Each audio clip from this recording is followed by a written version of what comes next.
आज हम एक ऐसे मुद्दे पर बात करने जा रहे हैं जो हमारे समाज का एक घुटता हुआ सच है। वो है घरेलू हिंसा, जो हर रोज बहुत सी महिलाओं के साथ होता है, जो हर रोज प्रताड़ना सहती हैं।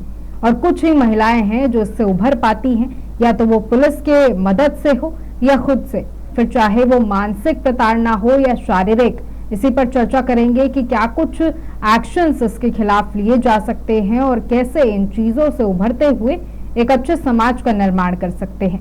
इसी कड़ी में आज हमारे साथ जुड़े हुए हैं एडवोकेट से MP सिंह जी। नमस्कार सर, बहुत बहुत स्वागत है आपका हमारे खास प्रोग्राम कानून के जानकार में। सर, मेरा पहला सवाल आपसे यही रहेगा कि डोमेस्टिक वायलेंस के खिलाफ कौन से कानून हैं जो भारत में अभी लागू हो चुके हैं? देखिए, डोमेस्टिक वायलेंस के खिलाफ जो है हमारे देश के अंदर सबसे पहली बात यह है कि हमारे यहाँ एक कानून है, घरेलू हिंसा से महिलाओं का संरक्षण अधिनियम 2005।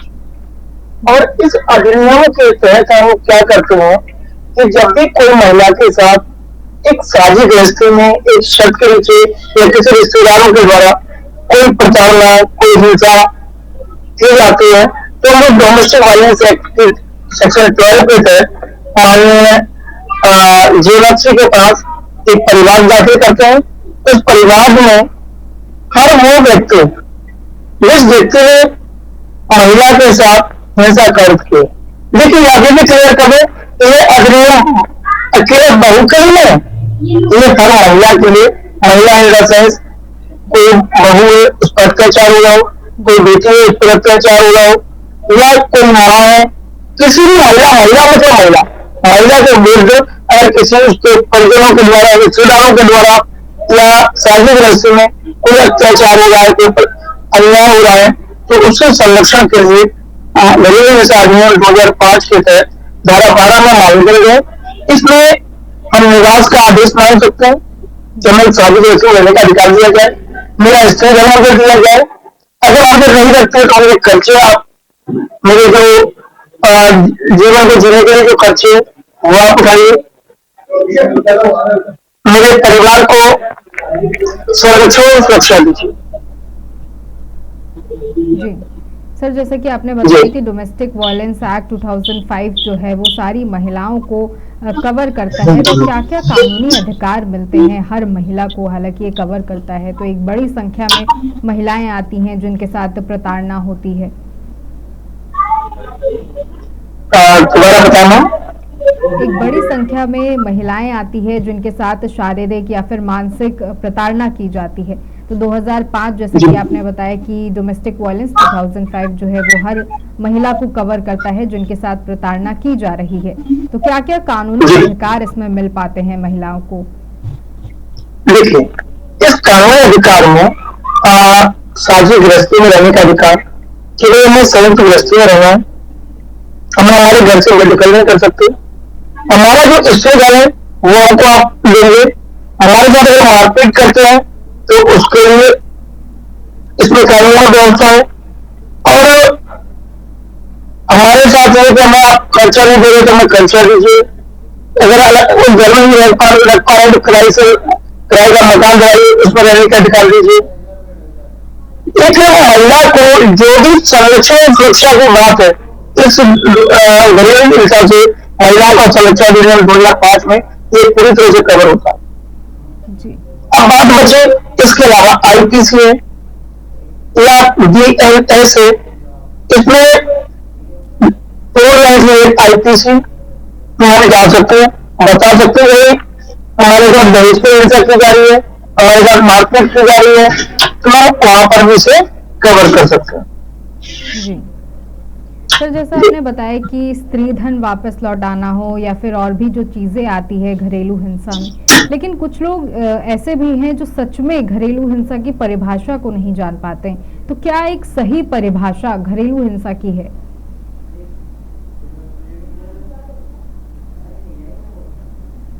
देना किसी भी, जैसे कोई बच्ची आई दूसरे घर से हमारे घर में, हमारे घर मतलब अपने ससुराल में, और जब ससुराल में जाए उसको खाने पीने को परेशान करते हैं, ताने देते हैं, या उसका मारपीट करते हैं, या उसके साथ ऐसा कोई भी हमारे नहीं करते जो वो अपने बेटी के साथ करना पसंद ना करते हैं, और वो उसके साथ करते हो, वो सारे कृत्य घरेलू हिंसा की श्रेणी में।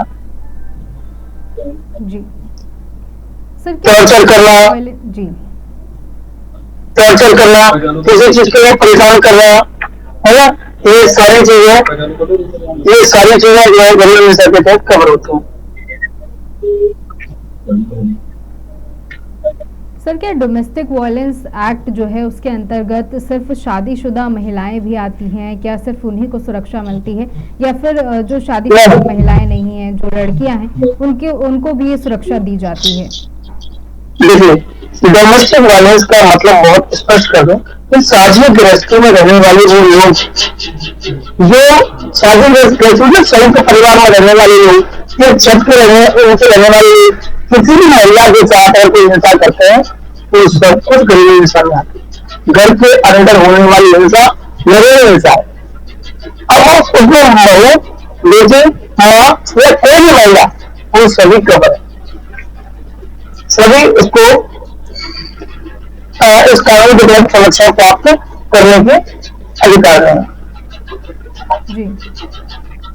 जी, आजकल बहुत ज़्यादा प्रचलन चला है, जैसा कि आपने बताया कि जो हर कोई जो गृहस्थी में रहता है, चाहे वो बहू हो, सास हो, या फिर और भी कई लोग जो हैं वो जॉइंट फैमिली में रहते हैं, तो एक प्रचलन चला है लिव इन पार्टनर या फिर लिव इन रिलेशनशिप का। तो क्या उस दौरान भी ये डोमेस्टिक वायलेंस के जो केसेस हैं वो महिलाएं कर सकती हैं? कर सकते हैं, क्योंकि वो जिस व्यक्ति के साथ लिव इन में रह रहे हैं तो कहीं ना कहीं साझी गृहस्थी में रहने ज्वाइन कर रहे हैं। अब लिव इन का डिसाइड नहीं करना पड़ेगा कि वो लिव इन रिलेशनशिप में जो रह रहे हैं, क्या वो रजिस्टर एक एग्रीमेंट के साथ रह रहे हैं या सिर्फ मौखिक हाथ के साथ। अगर मौखिक हाथ के साथ रह रहे हैं तो घरेलू हिंसा महिला जाती है और भारतीय न्याय संहिता में कवर होगी। घरेलू हिंसा में एक विधिक रिलेशन और एक विधिक फैमिली एक परिवार है, और लीगल रिलेशनशिप में रह रहे हैं वो कवर है। जो इलीगल रिलेशनशिप है तो भारतीय न्याय संहिता में जाएगी। सर, जैसे कि आपने बताया कि लिव इन रिलेशनशिप में जब लोग रहते हैं और जब जॉइंट फैमिली में रहते हैं तो दोनों के पैटर्न्स अलग होते हैं, तो क्या भारतीय न्याय संहिता में क्या उसको चीज़ें मिल सकती हैं, क्या उसको प्रोटेक्शन मिल सकता है? जो जी, भारतीय न्याय संहिता में अगर हम किसी से लिव में रह रहे हैं तो हम अपनी मर्जी से रह रहे हैं तो यहाँ तो कोई वायलेंस होगा। अब अगर मर्जी से रह रहे हैं, उसके बाद जिस पार्टनर के साथ रह रहे हैं और वो पार्टनर हमारे साथ मारपीट करता है तो IPC 330, 354, 506, 34 इसमें कवर हो जाएगा। या वो हमारे साथ जबरदस्ती लग रहा है और जबरदस्ती कर रहा है तो IPC 376 और 354 इन सेक्शंस में भी कवर होती है महिला। और उसके साथ अगर कोई संतान जन्म लेती है तो जन्म लेने संतान भी उस व्यक्ति से जिसके साथ लिविंग लगे बिल्कुल वही अधिकार प्राप्त करेगी जो एक वो मतलब शादीशुदा महिला शादीशुदा पति से अपने बच्चे को अधिकार दिलाती है। अगर जैविक पिता के जो अधिकार होते हैं बच्चे को प्राप्त हो जाए। इसका एक एग्जाम्पल है एमडी तिवारी जो उत्तर प्रदेश के मुख्यमंत्री है। उनके ऊपर अदालत ने केस किया था कि उनकी जैविक संतानों को अपने अधिकार से प्राप्त किए। जी, यानी कि कई ऐसे केसेस भी सामने आ चुके हैं जिनमें ये सारी चीज़ें हो सकी है। सर, आपके अनुभव में अभी तक का कौन सा ऐसा केस है जो डोमेस्टिक वायलेंस में बहुत ही संगीन हो या फिर बहुत ज़्यादा लगता हो कि डोमेस्टिक वायलेंस बहुत ज़्यादा हद तक हुआ हो? इस सिक्के के दो पहलू। मैं समझता हूँ कि 60-40 रेशो मान लीजिए 60% वास्तव में महिलाएं प्रताड़ित हैं, पीड़ित हैं और उनके साथ घरेलू हिंसा हो रही है। 40% वो भी है कि जहां पर महिलाओं के द्वारा उनके दुरुपयोग किए जा रहे हैं। दुरुपयोग मतलब उनको नहीं रहना सास के साथ, नहीं रहना नंद के साथ, तो उन्होंने डोमेस्टिक वायलेंस किया और सास नंद और परिवार के सारे लोगों को संयुक्त किया, एक प्रेशर बनाने की, दबाव बनाने की कि मैं अपने पति के साथ अलग हूँ, मेरे पति का शेयर मुझको दे दो जिससे मैं अपनी जिंदगी अपने ससुराल घर से अलग जी सकूं। तो उसको प्रेशर बनाने के लिए उसका दुरुपयोग करने लगे। तो सिक्के के दोनों पहलू हैं। जी, जैसा कि सर आपने बताया कि सिक्के के जो हैं वो दो पहलू होते हैं, तो इसी संदर्भ में एक और सवाल मेरे मन में आता है कि जो एलिमनाई अब देखा जाता है कि लोग मांगने लगते हैं, तो ये किस हद तक ठीक है और इसे कैसे कम किया जा सकता है? देखिए, मैं आपको बता दूं, आज जो मेरी समझ में आता है 10 में से 7 और 8 घर मेरी शादियों के इस घरेलू हिंसा के पीड़ित हैं, चाहे लड़के वाले हो चाहे लड़की वाले हो। ये आज आवश्यक है कि लड़के वाले ससुराल में घरे लड़की पर हिंसा करें, कई जगह पे लड़की वाले भी लड़के वालों पर हिंसा करें। तो कहने का मकसद मेरा सिर्फ इतना है कि आवश्यक नहीं कि एलिमनी विकल्प है। विकल्प यहाँ पर क्या है, जब शादी होती है ना तो दो परिवारों का और दो रिश्तों का मिलन होता है। जी, केवल बेटा और बेटी का शादी का मतलब नहीं जब शादी करके माँ बाप का लाइफ खत्म हो गया, माँ बाप का अधिकार समाप्त हो गए, लाइफ शुरू यहाँ से होती है। तो एलिमनी जो है इसका कोई स्थायी हल है। जी, अगर आपको लगता है कि मैं शादी से पहले मेरी ख्वाहिश है, मेरी सोच है, मेरे अरमान है, तो अच्छे से उस घर को ढूंढा, उसमें सारी खूबियों को समझे, शादी में भले 6 महीने का समय ले लें, उस परिवार को देखें, उस परिवार के बारे में जाने, तब हम शादी करें। लेकिन एक एलिमनी, देखो कुछ जगह तो एलिमनी वास्तव में ठीक है कि बच्चे ने उस व्यक्ति की शादी की और एलिमनी नहीं अलग हुई, लेकिन आज ये देखने में आ रहा है कि कई बच्चे एक शादी करते हैं एलिमनी नहीं, दूसरे शादी करें, दूसरे एग्जाम्पल दूसरे से एलिमनी, जी, कई एग्जाम्पल है उनके पास। तो ऐसी स्थिति में एलिमनी कोई अच्छा विकल्प नहीं है। विकल्प ये है कि आपने मर्जी से शादी की, दो परिवारों में एक दूसरे के रिश्तेदार बने, नहीं बनती, आपने जो दिया बोले जो उन्होंने दिया उनको वापस दे दो और अलग से स्वतंत्र जीवन जिए। एलिमनी उस स्थिति में हम दूसरी शादी नहीं करेंगे, हम तो सिर्फ तुम्हारे लिए जिएंगे क्योंकि हमने तुमसे शादी की थी, तुम रिश्ता हमारे पहले मारे, और ऐसे स्थिति हमें जीवन जीने के लिए एलिमनी चाहिए। तो ये बात मेरे हिसाब से न्याय संगत है। लेकिन नहीं, एलिमनी सिर्फ इसलिए चाहिए रहे तुमसे शादी की, अगली शादी मुझे उससे कर रहे और जीवन दूसरे से काटना है, तो तुम तो मुझे एक एलिमनी दे दो, तो व्यापार है। देखिए शादी विवाह एक भावनात्मक संबंध है, और जब भावनात्मक बात होती है ना तो सौदी नहीं होना चाहिए। जी। जी। सर एल्यूमिनी की जैसे आपने बात की कि ये बहुत एक कहीं ना कहीं गलत चीज़ भी है और कहीं ना कहीं किसी के लिए ये सही चीज़ भी है जब वो वन मैरिज में रहता है, लेकिन एल्यूमिनी लेके दूसरी शादी करना ये चीज़ गलत है। तो इस पे कैसे रोक लगा सकते हैं और क्या कुछ इस पे भी कुछ कानून है? इस पर अभी ऐसा कोई कानून नहीं है कि हम एल्यूमिनी पर रोक लगा दें, लेकिन एक अवेयर कानून होगी, एक समाज मान्यता देनी होगी। जैसे कि देखिए, जब किसी चीज को जब सामाजिक मान्यता प्राप्त हो जाती है तो शायद वो गलतियां धीरे धीरे कम हो जाती हैं। लेकिन अभी लागू इस चीज को सामाजिक मान्यता प्राप्त हुई, इन्होंने हमारे आप के विचार नहीं मिल रहे हैं, तो जाए कोई मैं डाइवोर्स फाइल करें, मैं अपनी लाइफ अच्छे जिए, आप अपनी लाइफ अच्छे जिए। लेकिन ऐसा नहीं हो रहा। अभी तो सिर्फ कोर्ट में आप देखिए सिर्फ सौदेबाजी हो गई, तो बड़ा कष्ट होता है जब जो रिश्ते टूटते हैं, दो परिवार बिखरते हैं और दो परिवारों के जो बदनामियां होती है, बड़ा कठिन हो जाता है इस चीज को अगली पीढ़ी तक संभालना। मेरे बच्चों में भी समझ में नहीं आ रहा, वो तात्कालिक मतलब कहते हैं जोश में निर्णय ले लेते हैं, डाइवोर्स एग्रीमेंट कैसा नहीं होता जा रहा। जी। अगर आपने किसी से शादी की तो पहले कहते थे इस 7 जन्मों का मतलब परमात्मा की भलाई हुई हुई है, और जब 7 जन्मों का ये बंधन है तो थोड़ा सा लड़के वाले मतलब कॉम्प्रोमाइज करें, थोड़ा लड़के वाले, और दोनों लोग एक दो कदम आगे पीछे बढ़ के एक दूसरे के सहयोग करके रिश्ते को निभाए। लेकिन कई जगह लड़के वालों को केसेस कम है, वो इस चीज को क्या मान लेते हैं, ये तो हमारे मतलब पहुंचों की बात है, हमारे ऐसा कैसे हुआ, हम तो तलाक लेंगे, हम कितना होनी चाहिए और 6 लाख भर के देखे अलग करो, हम अपने बेटे की दूसरी शादी करें, तो दोनों पक्षों में मिलते हैं, दोनों पक्षों में केसेस की कम है। एल्यूमिनियम वाला परफेक्ट सॉल्यूशन और हैप्पी मैरिज लाइफ। जी सर, डोमेस्टिक जी वायलेंस केसेस में सबसे बड़ी समस्याएं क्या होती है? डोमेस्टिक वायलेंस देखिए, इसके जड़ तक जाना जरूरी है। पहले क्या था, हमारा संयुक्त परिवार हुआ करते थे, जी बहुत सारे रिश्ते होते थे। आज न्यूक्लियर फैमिली और मॉलिकुलर फैमिली की बात आ गई। अब बात आती है कि जब हमारी बेटी दूसरे घर जाते हैं, उससे पहले वो क्या कहते हैं, मेरी मम्मी, मेरे पापा, मेरे भाई और मेरे बहन। तो जब वो दूसरे घर जाते हैं तो वो भी चाहते हैं मैं, मेरा पति, मेरे बच्चे, उसे तीसरी बात उसे भी स्वीकारना। अब ऐसी स्थिति में माँ वो लड़के को क्या सोचती है कि मैंने इस बच्चे को पाल पोस के 22-25 साल का किया, इस बच्चे पर मेरा भी अधिकार है। और यहाँ पर माँ का अधिकार और बहू के अधिकार में वो बच्चा पिस जाता है। तो यहाँ से दोनों के प्रतिस्पर्धाएं शुरू होती है और करीब ऐसा कहीं ना कहीं भावनात्मक रूप से जन्म हो जाती है।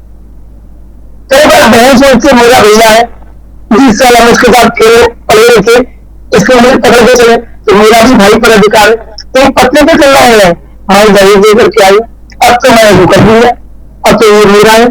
इससे और कहते थे यहाँ से क्यों बात करे, मेरे से क्यों बात करे, ये पत्नी से चलती। अब दूसरे स्वरूप को देखे, माँ की चलती। माँ क्या सोचती है, अरे मेरा बेटा है तो मेरा बेटा मेरी मर्जी से मेरा बहू को मार्केट में ले जाएगा, बहू को शॉपिंग नहीं कराएगा। अगर माँ का मतलब सास का ये बता रहा हूँ, अगर कोई माँ कोई सास अपने बेटे को दामाद घुमाने ले जाता है तो दामाद बहुत अच्छा है।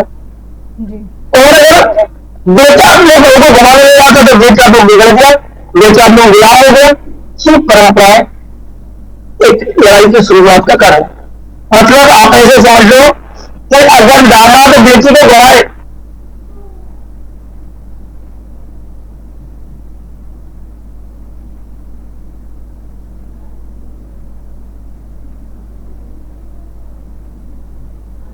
ले जाता,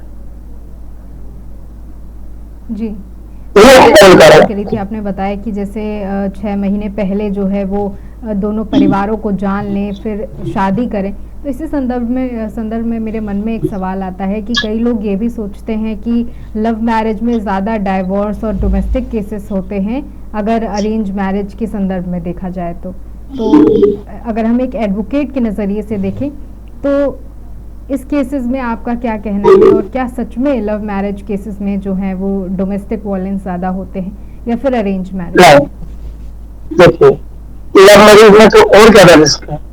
जैसे लव मैरिज में अगर जो सेम कास्ट है जी तो सेम कास्ट है तो क्या होता है कि परिवार के जो रिलेटिव है वो रिश्तेदार है और छिटा कैसे कर रहे हैं, उनके लड़की के लक्षण प्राप्त हो जाए बंदी जी लड़के वाले अगर लड़का करके उनका लड़की के साथ भाग जाए, एक कारण।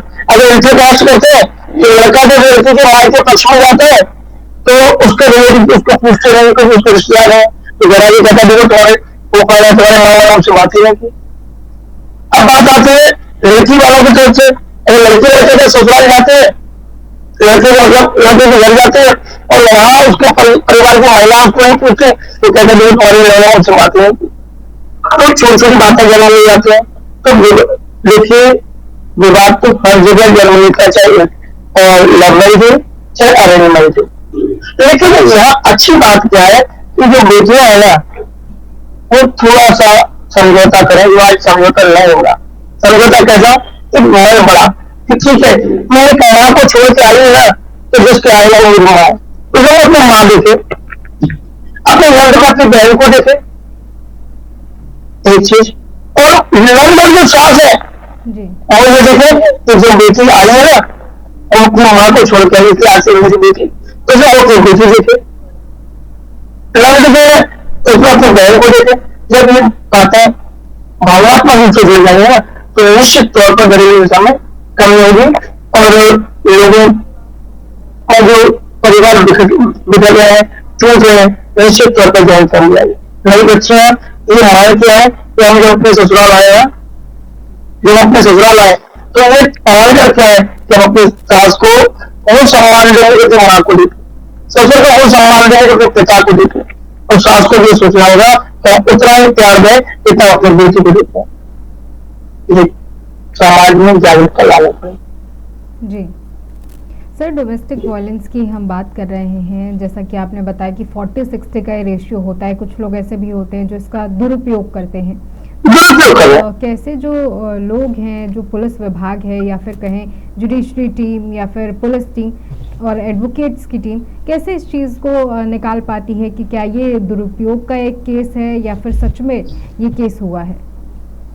देखिए, इसके लिए अगर मालूम प्रमाण है तो इसमें क्या सबसे समझौता वार्ता कराती है, मीडिएशन कराती है, न्यायालय में भी मीडिएशन होता है।